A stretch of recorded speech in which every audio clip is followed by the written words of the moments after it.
aqlim bovar qilmaydi. Ilgari uysiz, samovarsiz qanday yashagan ekanman a? Biron yoqqa boraylik.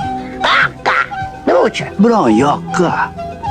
Uzoq-uzoqlarga. Voy. Bu safargi sayohatimizni shunaqa video qilishga qaror qildim. Bu esa o'zimizni aeroport va bizni shunaqa bayramona kutib olishdi va biz yo'lga chiqdik. Yo'lda esa uxlab qopman. Ko'zimni ochganimda esa manzilda edik. Manzilda esa bizni yana shunaqa lol qoldirishda davom etishdi. Qaranglar, atmosferani, bu atmosferaga qarab niyat qildim.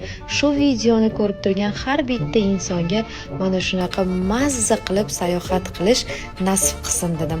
Va bizga yaqindan yordam bergan turlarni eng zo'ri Easy Bookingga alohida rahmat. Servisga rostdan ham gap bo'lishi mumkin emas, prosta bomba.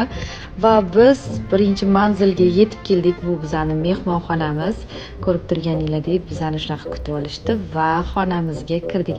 Xonamni esa ko'rishingiz mumkin.